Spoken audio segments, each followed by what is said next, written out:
खुद से जंग हार के जाएगा तू किधर, तुझको लाना पड़ेगा लड़ने का जिगर, होंगे सच सपने बस थोड़ा और कर सब्र।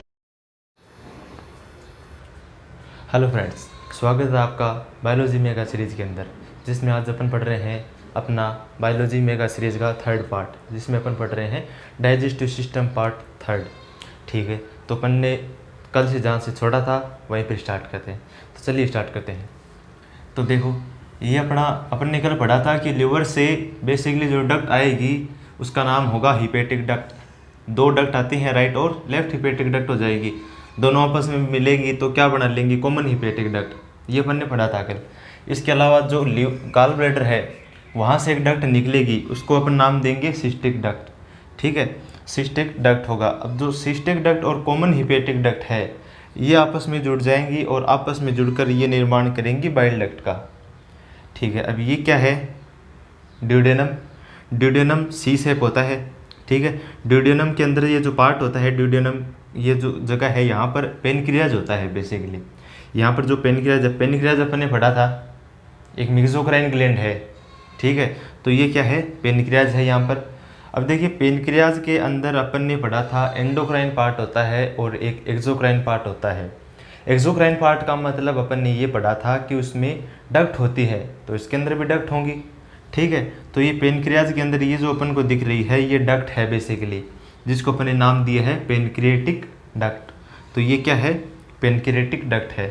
ठीक है, अब देखिए, जो बाइल डक्ट है ये बाइल डक्ट बेसिकली इस पेनक्रिएटिक डक्ट के साथ क्या हो गई, जुड़ गई। ठीक है, अब जुड़कर ये किस में खुलेगी, इस ड्यूडेनम में ओपन होंगी ये। ठीक है, तो ड्यूडेनम में जहाँ पर ओपन होती है वहाँ पर एक स्फिंक्टर होता है, जिसको अपन नाम देते हैं स्फिंक्टर ऑफ ओडी। ठीक है, तो ये एग्ज़ाम में कई बार क्वेश्चन आ चुका है कि स्फिंक्टर ऑफ ओडी कहाँ पर होती है, इसमें कौन सी स्ट्रक्चर ओपन होती है। तो ये जो पूरा जो सिस्टम है ये अपन ने समझ लिया और ये बहुत ही ज़्यादा इंपॉर्टेंट है। कई बार एग्जाम में से कई सारे क्वेश्चन पूछ लिए हैं। ठीक है, तो ये अपना हो गया बाइल डक्ट और ये अपना जो स्फिंक्टर ऑफ ओडी है ये याद रखना है। ये हो गया अपना। चलिए फिर आगे बात करते हैं। देखिए, अपन ने जो एलिमेंट्री कैनाल पढ़ा था, ठीक है, वो बेसिकली अपन दोबारा पढ़ते हैं एक बार।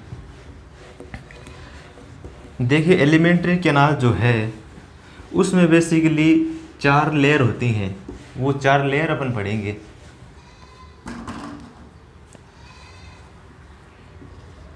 एलिमेंट्री कैनाल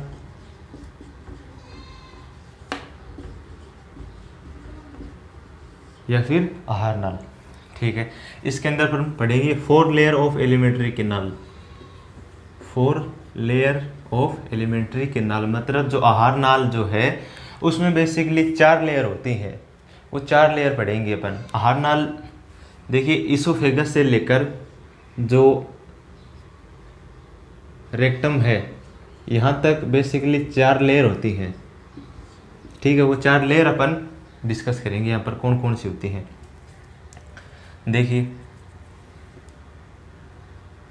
यहाँ पर अपन डायग्राम बना लेते हैं इसका।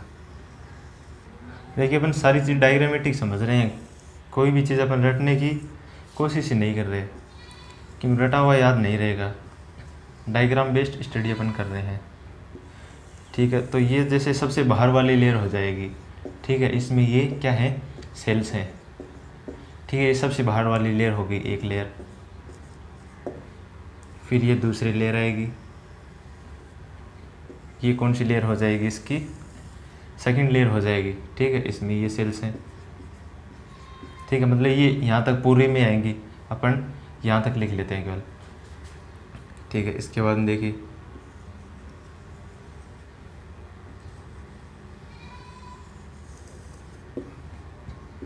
एक ये लेयर होती है, एक ये लेयर है। ठीक है, तो अपन इसको इस प्रकार से हाईलाइट कर देते हैं जिसके कारण अपन को पता चल जाए ये एक लेयर है। ठीक है, ये है। अब देखिए, सबसे बाहर वाली जो लेयर है, ये जो लेयर है सबसे बाहर वाली, इस लेयर को अपन बोलते हैं सीरोसा। फर्स्ट लेयर है ये सीरोसा। जो सबसे बाहर वाले लेयर जो है, सबसे फर्स्ट लेयर जो है, उसको अपन सीरोसा कहते हैं। फिर देखिए जो सेकंड लेयर है उसके बेसिकली दो पार्ट होते हैं, ठीक है। तो दो पार्ट होते हैं, एक ये और एक ये, दो पार्ट होते हैं। जो बाहर वाला है उसको बोलते हैं आउटर लॉन्गिट्यूडिनल, बाहर वाले पार्ट को बोलते हैं आउटर लॉन्जिट्यूडिनल, और जो अंदर वाला पार्ट है उसको बोलते हैं इनर सर्कुलर। तो ये पढ़ेंगे अपन ये क्या होती है, रटने की जरूरत नहीं पड़ेगी। Inner circular. तो ये एक लेयर हो गई। ये जो लेयर है ये लेयर होती है मस्कुलरिस। मस्कुलरिस लेयर हो गई ये, ठीक है। तो पहली लेयर कौन सी हो गई अपनी, सीरोसा। दूसरी लेयर हो गई अपनी मस्कुलरिस। मस्कुलरिस के अंदर भी दो होती हैं, इनर सर्कुलर, आउटर लॉन्गिट्यूडिनल, ठीक है। फिर तीसरी लेयर आएगी। तीसरी लेयर जो है वो होती है सब म्यूकोजल लेयर। सब म्यूकोजल लेयर, ठीक है। इसमें क्या क्या होता है वो भी अपन पढ़ेंगे। ये लेयर हो गई अपनी तीसरी लेयर हो गई। और जो चौथी लेयर जो है वो हो जाएगी बेसिकली म्यूकोजा या फिर म्यूकोजल लेयर, ठीक है। ये हो गई अपनी चौथी लेयर हो गई, ठीक है। अब ये जो अंदर का पार्ट है ये हो जाएगा ल्यूमेन। ये बेसिकली क्या हो जाएगी, ल्यूमेन हो जाएगी, ठीक है। तो देखिए जो एलिमेंट्री कैनाल है जो इसोफेगस से रेक्टम तक, वो बेसिकली उसके अंदर 4 लेयर होती हैं। सबसे बाहर वाली जो लेयर है वो सीरोसा होती है, ठीक है। फिर जो सीरोसा के अंदर वाली जो लेयर है वो मस्कुलरिस होती है। उसके भी दो पार्ट होते हैं, इनर सर्कुलर, आउटर लॉन्गिट्यूडिनल। जो अंदर वाली है वो इनर हो जाएगी, बाहर वाली आउटर लॉन्गिट्यूडिनल हो जाएगी, ठीक है। फिर उसके अंदर जो तीसरी लेयर है वो होती है सब म्यूकोजल लेयर, ठीक है। फिर जो चौथी लेयर है वो होती है म्यूकोजल लेयर, ठीक है। और फिर उसके अंदर का ये जो पार्ट है ये ल्यूमेन है, खाली पार्ट है, ल्यूमेन है, ठीक है। इसका स्क्रीनशॉट ले लीजिए। देखिए अब अपन इनको एक एक करके डिटेल से पढ़ेंगे, किस में क्या है।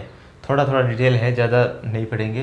तो सबसे पहले अपन पढ़ेंगे सीरोसा, उसके बाद में अपन एक एक करके इनके बारे में पढ़ेंगे।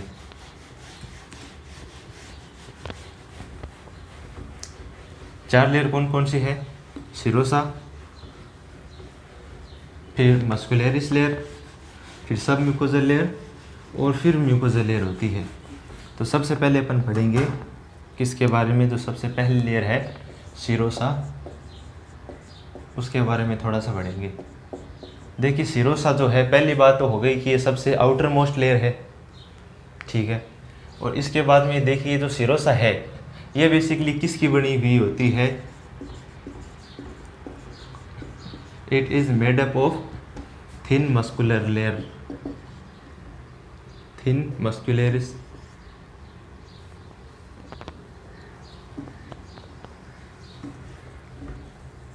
Thin mesothelium.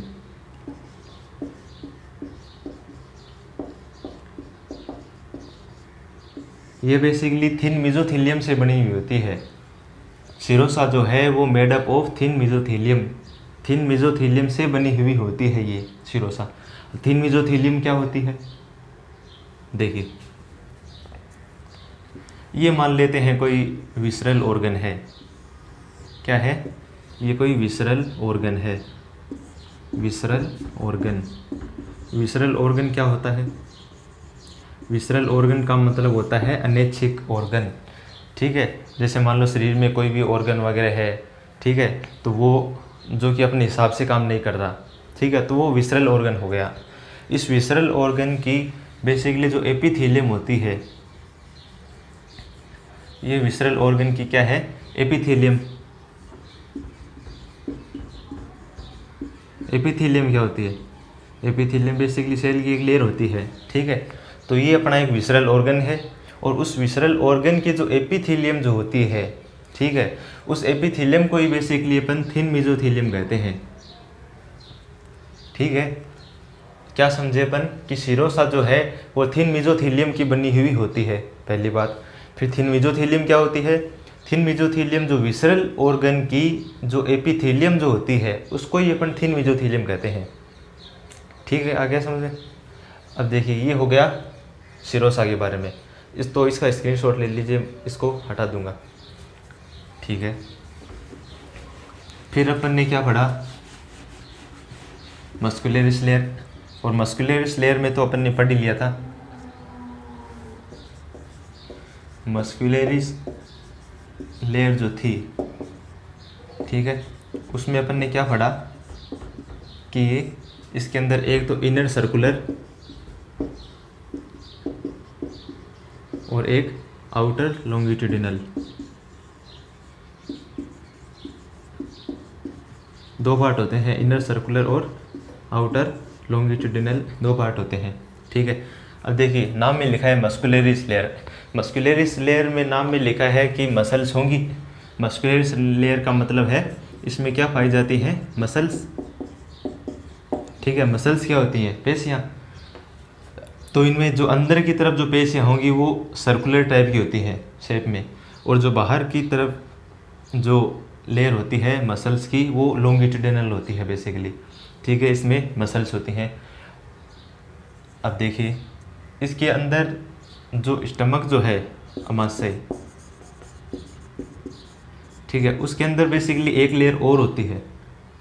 ठीक है, इनर सर्कुलर आउटर लॉन्गिट्यूडिनल के अलावा एक लेयर और होती है जिसको अपन बोलते हैं ओब्लिक लेयर। ओब्लिक लेयर, ये एग्जाम में कई बार पूछा जा चुका है। ओब्लिक लेयर कहाँ पर होती है? स्टमक में होती है। किसका पार्ट है? मस्कुलरिस लेयर का ही एक पार्ट है। ठीक है, ठीक है। फिर जो तीसरी लेयर है अपनी वो कौन सी है? तीसरी लेयर कौन सी थी अपनी? सब म्यूकोजल लेयर।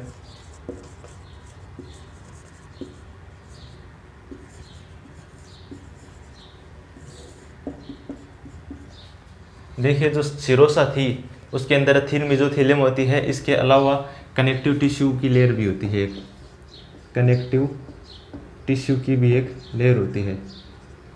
ठीक है, तो इसमें दो चीज़ें होती हैं, thin mesothelium plus connective tissue. ठीक है, फिर जो सब म्यूकोजल लेयर है, सब म्यूकोजल लेयर के अंदर बेसिकली क्या होता है? देखिए इसके अंदर एक तो लूज कनेक्टिव टिश्यू होता है, लूज कनेक्टिव टिश्यू। ठीक है, और जो लूज कनेक्टिव टिश्यू है इसके अंदर क्या क्या होता है? देखिए इसके अंदर होगा एक जैसे आर्टरी होती है। ठीक है, इसके अलावा इसमें कैपिलरी होती है।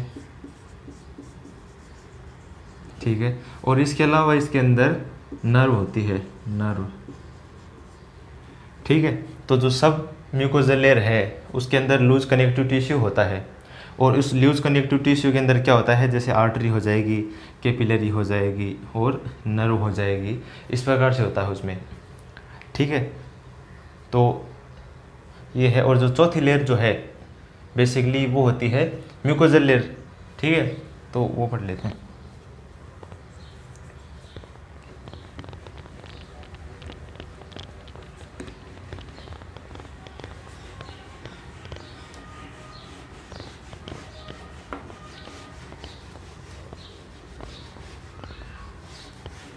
चौथी लेयर अपनी जो म्यूकोजल लेयर है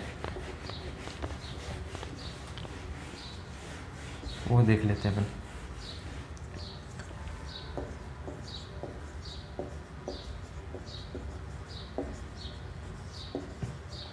देखिए जो म्यूकोजल लेयर जो है चौथी लेयर अपनी है उसके अंदर बेसिकली विलाई होती है, विलाई होती है उसके अंदर। ठीक है, और इसमें जैसे लेक्टियल्स होते हैं, लेक्टियल। ठीक है, अब देखिए ये क्या है? देखिए जो म्यूकोजल लेयर जो है अपने इस प्रकार से देख लेते हैं। इसमें देखिए म्यूकोजल लेयर, ये जो लेयर है वो कहाँ से कहाँ तक होती है? पूरे एलिमेंट्री कैनाल में होती है। ठीक है, तो देखिए जो स्टमक के अंदर जो म्यूकोजल लेयर है, ठीक है, और जो स्मॉल इंटेस्टाइन के अंदर है, ठीक है, मतलब स्टमक के अंदर भी म्यूकोजल लेयर है और स्मॉल इंटेस्टाइन में भी म्यूकोजल लेयर होगी, ठीक है, क्योंकि ये दोनों ही एलिमेंट्री कैनाल का पार्ट है, ठीक है। तो जो स्टमक के अंदर जो म्यूकोजल लेयर है, यहाँ इसमें गोबलेट सेल्स होती है। क्या होती हैं? गोबलेट सेल्स होती हैं, जो कि बेसिकली क्या करती हैं, म्यूकस का सिक्रेशन करती हैं। म्यूकस का जो सिक्रेशन जो है, ठीक है, वो करती है, ठीक है। जबकि स्मॉल इंटेस्टाइन के अंदर भी ये जो म्यूकोजल लेयर होती है, ठीक है, और इसमें क्या होता है, स्टमक के अंदर गोबलेट सेल्स होती हैं और जो स्मॉल इंटेस्टाइन है इसमें भी बेसिकली क्या होती है, यही गोबलेट सेल्स होती हैं, जो कि क्या करेंगी, इस म्यूकस का सिक्रेशन करेंगी, ठीक है। अब देखिए जो म्यूकोजल लेयर जो है वो उसमें बेसिकली विलाई होती है। विलाई किस में होती है? विलाई होती है ये जो स्मॉल इंटेस्टाइन है, इस स्मॉल इंटेस्टाइन में। मतलब जो विलाई है वो विलाई स्टमक में नहीं होती, विलाई जो है स्मॉल इंटेस्टाइन में होती है, ठीक है। इसके अलावा स्टमक में क्या होती है, गोबलेट सेल्स वगैरह होती हैं, ठीक है। ये हो गया। अब देखिए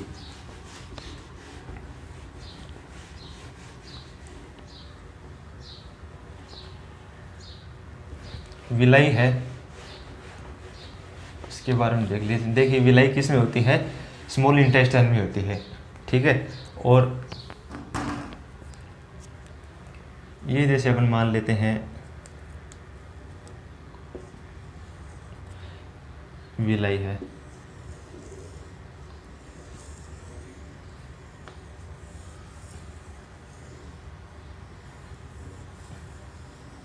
ये क्या है, विलाई, ठीक है।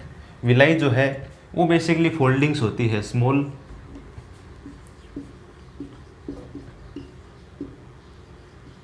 फिंगर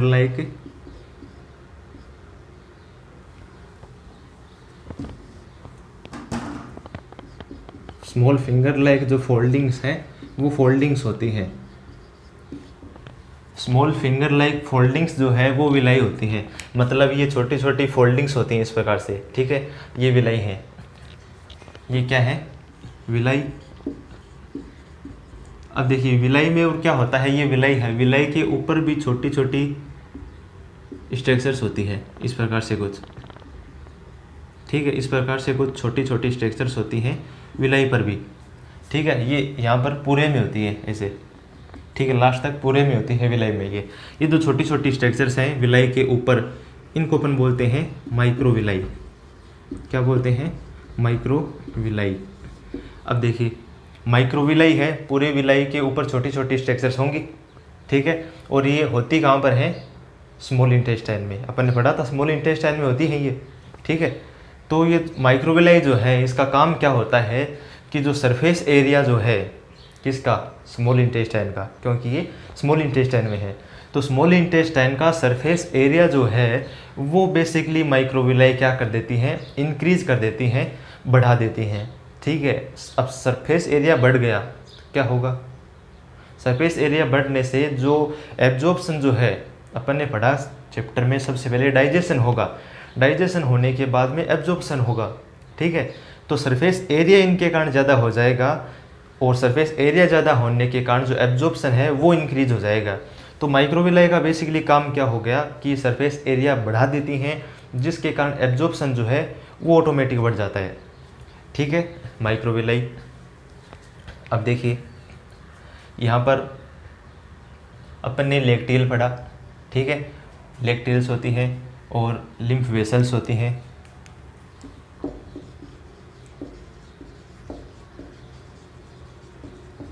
लिम्फ वेसल वो होती है जो कि लिम्फ का ट्रांसफ़र करती है, मतलब इसमें लिम्फ फ्लो होता है बेसिकली, ठीक है। और विलाई में देखिए क्या क्या होता है, यहाँ पर बेसिकली कैपिलरीज वगैरह वो भी होती हैं, ठीक है। तो देखिए ये मान लेते हैं आर्टरी है, ठीक है, और ये आर्टरी की कैपिलरी है, ये क्या है, आर्टरी की कैपिलरी, ठीक है। और ये मान लेते हैं वेन है, ठीक है। तो ये क्या हो जाएगी, वेन की कैपिलरी हो जाएंगी, ठीक है। और इसके अलावा इसके अंदर नहीं है, ये क्या हो गई, आर्टरी की कैपिलरी, एक हो गई वेन की कैपिलरी, और एक होता है लेक्टियल। तो यहीं पर कर देता हूँ, ये जैसे इसके साथ लेक्टियल्स हो जाएंगी, ठीक है। तो ये डायग्राम एनसीईआरटी में दे रखा है, वो समझना है आपको। इसमें क्या क्या होती हैं, आर्टरी और वेन की capillary, capillary of artery and when. अब दिमाग में एक क्वेश्चन आएगा, कैपिलरी होती क्या है बेसिकली। आर्टरी और वेन तो पता है कि आर्टरी ब्लड लाती है और वेन ब्लड ले जाती है, ठीक है। कैपिलरी क्या होती है तो अपन पढ़ेंगे अभी। ये कैपिलरी है, ठीक है। और यहाँ पर ये जो है ये बेसिकली लेक्टियल्स है, लेक्टियल, ठीक है। ये हो गया। देखिए अपन ने क्या पढ़ा, अपन ने ये पढ़ा कि जो स्मॉल इंटेस्टाइन है उसके अंदर विलाई होती है, ठीक है, जो क्या होती है, स्मॉल फिंगर लाइक फोल्डिंग्स होती हैं, ठीक है। फिर इनमें छोटी छोटी स्ट्रक्चर्स होती हैं जिनको अपन माइक्रोविलाई कहते हैं, ठीक है। फिर इसके अंदर बेसिकली कैपिलरी होती हैं, ठीक है, आर्टरी और वेन की कैपिलरी होती हैं और लेक्टियल्स होती हैं, ठीक है।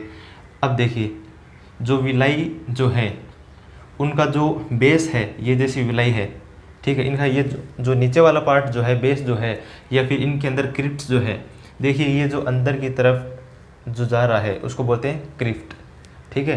तो ये जो यहाँ पर इसके बेस में जो क्रिप्ट जो है ये, ठीक है, उनको बोलते हैं क्रिप्ट्स ऑफ लीबरकुहन। इनको क्या बोलते हैं, क्रिप्ट्स ऑफ लीबरकुहन। देखिए ये इंपॉर्टेंट चीज़ें हैं, आज जो लेक्चर है उसका वो लेक्चर बहुत ही इंपॉर्टेंट है। तो ये सब कुछ हो गई। अब अपन ये पढ़ लेते हैं कि कैपिलरी क्या होती है, ठीक है। ये तो सब समझ में आ गया, कैपिलरी क्या होती है वो देख लेते हैं अपन।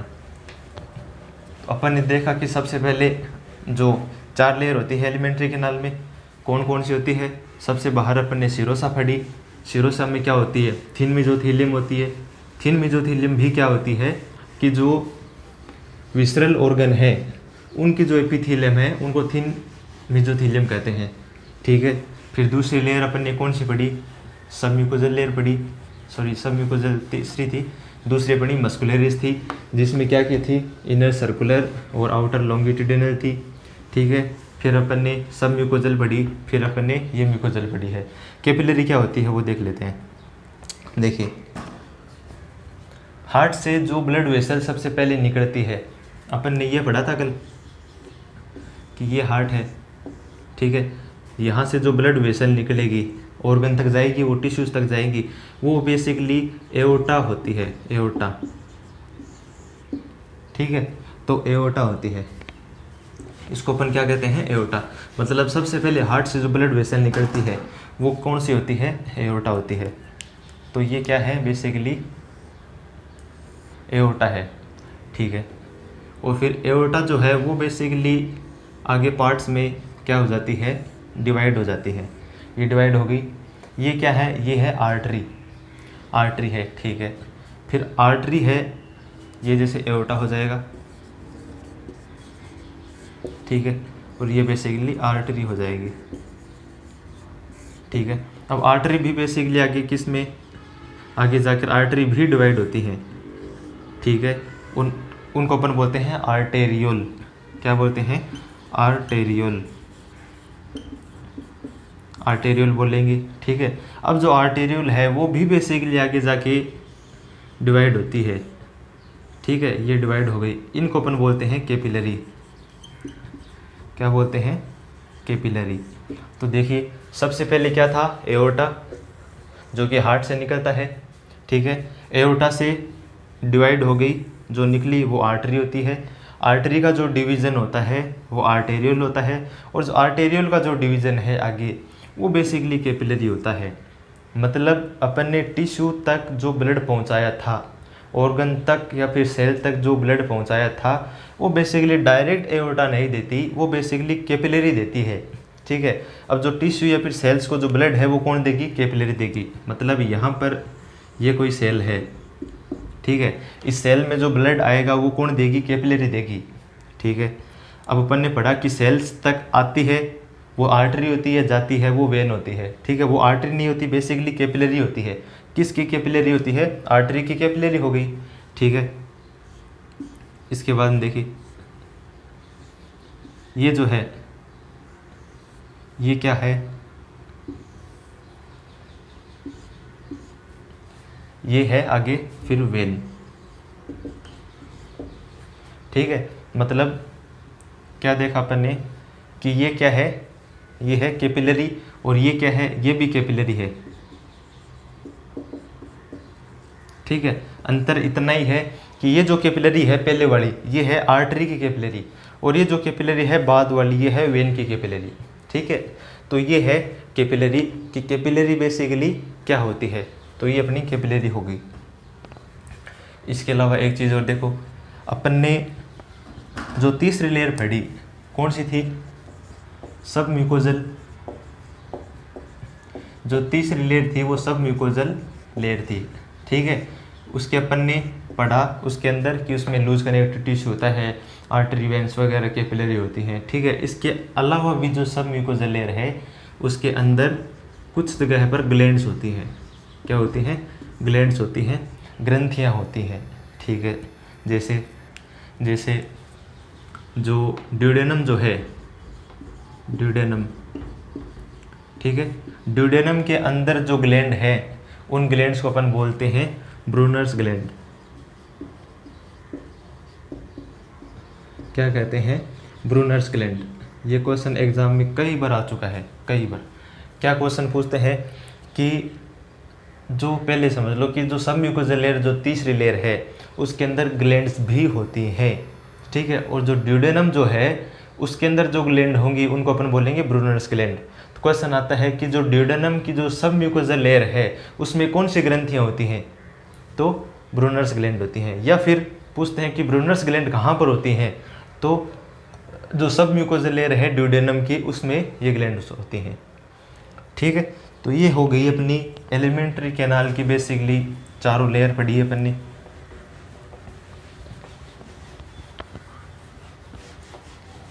एलिमेंट्री कैनाल की चारों लेयर पढ़ी जिसमें अपन ने ब्रूनर्स ग्लैंड भी पढ़ी है, ठीक है।